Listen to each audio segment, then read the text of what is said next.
नमस्कार दर्शकों। परमात्मा का विधान है, गरीब जो जन मेरी शरण है, ताका हूं मैं दास। गेल गेल लाग्या फिरूं, जब तक धरती आकाश। उत्तम पुरुष अर्थात परमेश्वर कबीर जी अपने इसी विधान अनुसार दृढ़ भक्तों को तत्व ज्ञान देकर उनका उद्धार करने के लिए समय समय पर पृथ्वी पर प्रकट होते रहते हैं तथा पूर्व संस्कारी आत्माओं की आस्था को बनाए रखने के लिए उनके साथ चमत्कार भी करते रहते हैं।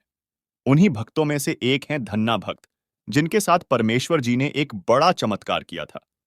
चलिए विस्तार से जानते हैं धन्ना भक्त के साथ परमेश्वर द्वारा किए गए चमत्कार को। दर्शकों, धन्ना भक्त बहुत ही पुण्यकर्मी भक्त थे। धन्ना भक्त का जन्म 20 अप्रैल 1415 ईस्वी में गांव धुआं तहसील दूनी, जिला टोंक, राजस्थान में धालीवाल जाट परिवार में हुआ था, जो कि एक धार्मिक और वैष्णव भक्त थे, जो संतों और विद्वानों को भगवान का अवतार मानकर उनकी सेवा किया करते थे और तत्वज्ञान के अभाव में वे मूर्तियों की पूजा किया करते थे। लेकिन धन्ना जाट का भगवान में दृढ़ विश्वास था। आज से 400 वर्ष पूर्व राजस्थान में खेती पूरी तरह से बारिश पर निर्भर थी और राजस्थान में वर्षा होना बड़े सौभाग्य की बात मानी जाती थी, क्योंकि उस समय सिंचाई का कोई अन्य साधन नहीं था और गरीबी अपने चरम पर थी। एक बार धन्ना जी के गांव में बारिश हुई। बारिश होने के बाद सभी गांव वासी ज्वार का बीज लेकर अपने अपने खेतों में बोने चले गए। भक्त धन्ना जाट जी भी खेत में ज्वार का बीज बोने चले। रास्ते में उन्हें 4 साधु संत आते हुए मिले। उन्हें आता हुआ देखकर धन्ना जी प्रसन्न हुए तथा अपनी बैलगाड़ी रोकी। उन्होंने संतों को राम राम कहकर प्रणाम किया और उनसे पूछा, आप कैसे हैं? तो संतों ने उत्तर दिया कि भक्त, हम तीर्थ यात्रा के लिए जा रहे हैं, लेकिन पिछले 2 दिनों से हमें खाने के लिए कुछ नहीं मिला, जिससे हमारी हालात बहुत खराब है। हम बहुत भूखे हैं, लगता है कि हमारी जिंदगी खत्म होने वाली है। दर्शकों, भक्त धन्ना के पास थैले में ज्वार के बीज थे, जिन्हें वे खेतों में बोने जा रहे थे। वहीं धन्ना जी की पत्नी गुस्सैल स्वभाव की थी। वह घर में आए अतिथि को खाना नहीं खिलाती थी और धन्ना जी से भी दुर्व्यवहार करती थी। तब धन्ना जी ने विचार किया कि यदि मैं ज्वार बो भी दिया और बारिश नहीं हुई तो ये बीज बर्बाद हो जाएंगे।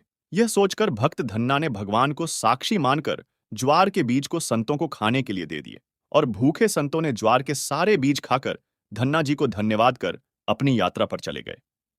अब धन्ना जी ने सोचा कि यदि वह नाटक नहीं करेगा तो खेत के पड़ोसी मेरी पत्नी से शिकायत करेंगे कि तुमने ज्वार के बीज क्यों नहीं बोए, और पत्नी को पता चलेगा तो वह झगड़ा करेगी।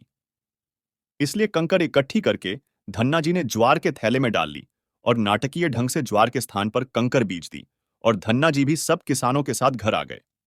दर्शकों, हम सभी जानते हैं परमेश्वर तो सर्वज्ञ है, वह सब कुछ जानता है। सूक्ष्म वेद में भी कहा गया है, चींटी पायल बाजे पैर, साहिब सुनता है सब लहर।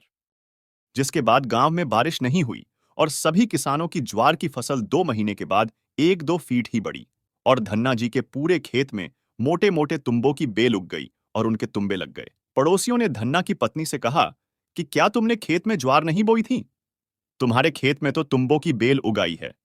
जिसके बाद धन्ना जी की पत्नी ने सोचा कि मैं अपने पति से बाद में निपटूंगी और वह खेत देखने पहुंच गई। उसने देखा सबके खेतों में ज्वार उग आया है, जबकि हमारे खेत में अत्यधिक मात्रा में तुम्बों की बेल उग आई है। इसे देख वह क्रोधित होकर एक तुम्बा तोड़ा और अपने सिर पर रख लिया और घर की ओर चल पड़ी। धन्ना जी के पास कुछ भक्त बैठे थे। धन्ना जी ने देखा कि भक्तमती खेत से तुम्बा लिए आ रही है। भक्तों से कहा कि आप शीघ्र चले जाओ। वे चले गए। भक्तमती ने आकर तुम्बा भक्त के सिर पर मारा और बोली कि बालक क्या खाएंगे? बीज कहां गया? धन्ना जी कुछ नहीं बोले, अपने सिर का बचाव किया और तुम्बे के पृथ्वी पर लगते ही 2 भाग हो गए। उसके अंदर से 5 किलोग्राम ज्वार निकली, जो बिल्कुल बीज जैसी स्वच्छ थी। ज्वार को देखकर धन्ना जी की पत्नी को आश्चर्य हुआ। विचार किया कि अन्य तुम्बों अर्थात मतीरों में भी ज्वार हो सकती है।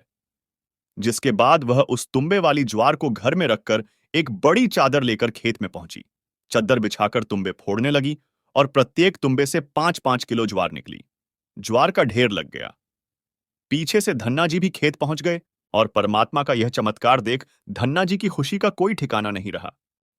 लेकिन अन्य किसानों की फसल बारिश न होने से सूख गई, एक दाना भी हाथ नहीं लगा। जिसके बाद धन्ना भक्त ने सब गांव वालों को भी ज्वार बांट दी, जिसका प्रमाण संत गरीबदास जी ने इस प्रकार दिया है, गरीब धना भक्ति की धुनी लगी, बीज दिया जिंदान।